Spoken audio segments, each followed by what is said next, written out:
Hello guys, welcome back to another FIFA 21 video. Today I'm showing you 3-5-2 pro player custom tactics and playing instructions. These are top 200 tactics, and they're actually sort of based off tech tactics as well, and also another pro players tactics, but they have been slightly adjusted to make them easier to use for obviously people who aren't pro players, so most of you watching, so make them actually usable. So if you do exactly copy pro tactics, they're not going to be very useful for you. They will be very hard to use, because obviously based just for that pro, but these are still very good tactics. I've been using these for a while, and this is definitely the best three at the back formation. It's the 3-5-2, a very strong midfield with the 5 in the middle. Three at the back still works very well due to the left mids and right mids running all the way up and down the pitch, almost a bit like wing backs in some ways, so they do come back when defending, and the 2 strikers up front means you're going to get plenty of goals with the cam as well. Also both CDMs are helping out defensively as well.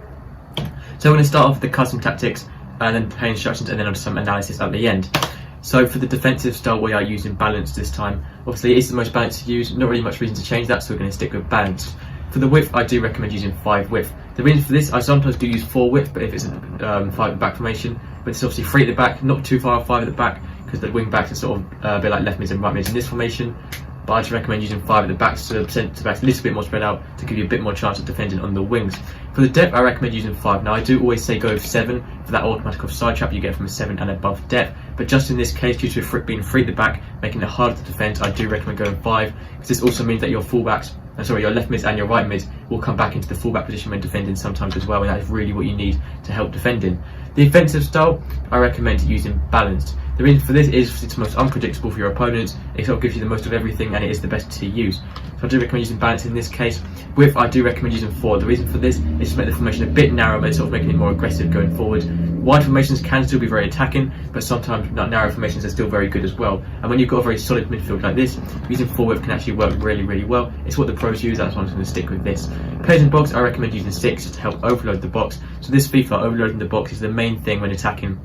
It's honestly so important. The more players you have in the box, the more opportunities you're going to get, the more passes you're going to get, and leading to more goals eventually means you're going to win the game easier than before. For corners, once again the exact same thing. Corners on 3 to get your tall defenders into the box, and also once again help overload the box. So if you don't score directly from the corner or from a header, you still have a lot of players in that box area and around that area, so you can pass it around and try and get a goal as well indirectly from the corner. Free kicks on 2 for the same reason, but just brought down by 1. So onto the play instructions. Now both your strikers, you want to stay central, so they are staying in the centre area of the pitch in line with the opposition's goal, sort of making them more direct and easy to score goals. You want to be using getting behind on the attacking runs, so they're making attacking runs, sort of getting behind runs behind the opposition defenders and making it easy to go through on goal. Interceptions, leave them on normal for your strikers. Defensive support, use stay forward, so they're always at the top of the pitch and not coming back when defending. That's quite important. They are your strikers, you do not want them coming back when defending. So this is for both your strikers on stay central, get in behind and stay forward. So now for your cam, you can see your cam is sort of slotted between both your strikers in the middle and sits a little bit deeper. So he's very important, one of the most important positions on this formation, because he's helping out with the defensive sort of side in the midfield and also helping out with the attackers as well. You want to stay forward as well, so he's helping out with the attackers as much as possible. Get into the box across to once again be overloading that box and making sure he's always making runs into the box. So when you cross the ball in, that's an extra player in the box all the time. You do want to stick to position on, so he's staying in the cam role, and interceptions, leave that on normal as well. So that is it for your cam. Now onto both the CDMs, then I'll get on to the wide players. So for both your CDMs, you want cut passing lanes. They're sort of trying to cut off the passing lanes for the opposition, making it harder for them to make passes around your box and also through to their strikers.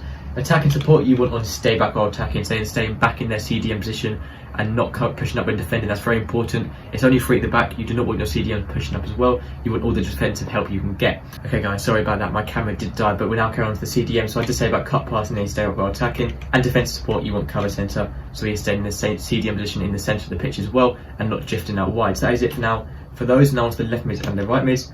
You want to learn to leave completely default. I don't recommend changing anything here. So basic on everything, even interceptions as well. Defensive support, I recommend leaving that on basic defensive support. Reason for this, if you use stay forward, they will be much more attacking, but defensively it's going to be so much harder, especially if your CDMs are sort of defending out wide and also your CDMs don't go back in time. You want basic defensive support, so they're jumping back into the fullback position sometimes when defending. So that means even though by being 3 at the back when defending, either both your CDMs will drop back into the defensive line, making it 5 at the back sometimes, or your left mids and right mids will drop back, so it's always going to be quite heavily on defending. So I'd recommend leaving that on basic and then leave all the rest default as well. You could just get into the box with crosses to help overload the box, but your wingers, so your left mids and right mids, are going to be doing most of the crossing anyway, so you may as well leave that default. Chance creation, you can use cut inside, but I recommend cutting inside manually and just leaving that on balanced width to give you more options.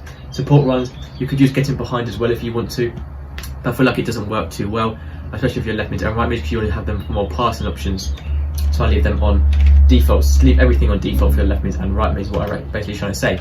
For your centre backs, leave all three of these default and never change your centre backs. For your goalkeeper, use come to crosses, so your keeper's coming for the line a bit more to defend corners and crosses, and you want to be using sweeper keeper, so he's being a bit more aggressive, challenging loose balls and stuff like that from your opponent, and coming outside his box a bit more to win the ball from corners, stuff like that. So that is it for the custom tactics and the play instructions. We're now going to go on to the analysis side. So I'm going to get this formation up here and show you what you want to be playing in game and how you want to be using this formation.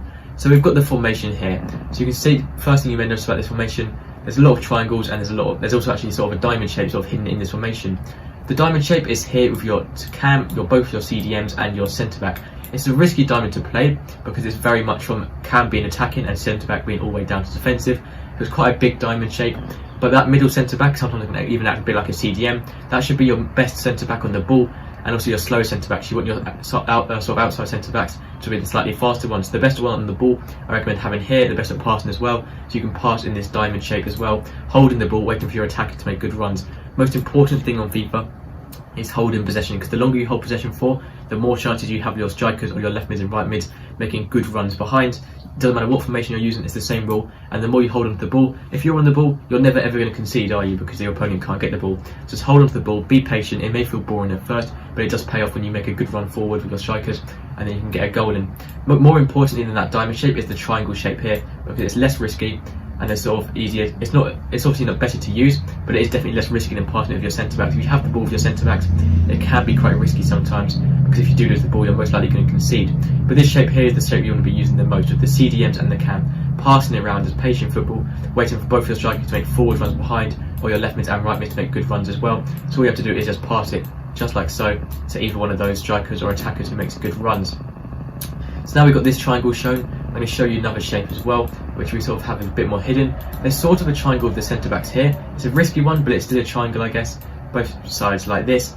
It's still a good triangle to play sometimes if you have to, but I don't recommend using it too often. But there is quite a good one as well, sometimes out wide, when you can see with the left mid, the centre back, and this CDM on that side, just the same on the other side, passing it around there. And then if you want to, if you're left mid, you can make a run, or even your right mid to make a forward run behind, and then eventually when you get to the top of the pitch, get a crossing. So when attacking this formation, when you are attacking on this formation, most important things to do is you have two options really. You can hold the ball in the midfield and then get the ball to either one of your strikers who made a good running behind, and then try and score with them, passing it between them as well, and with your cam as well.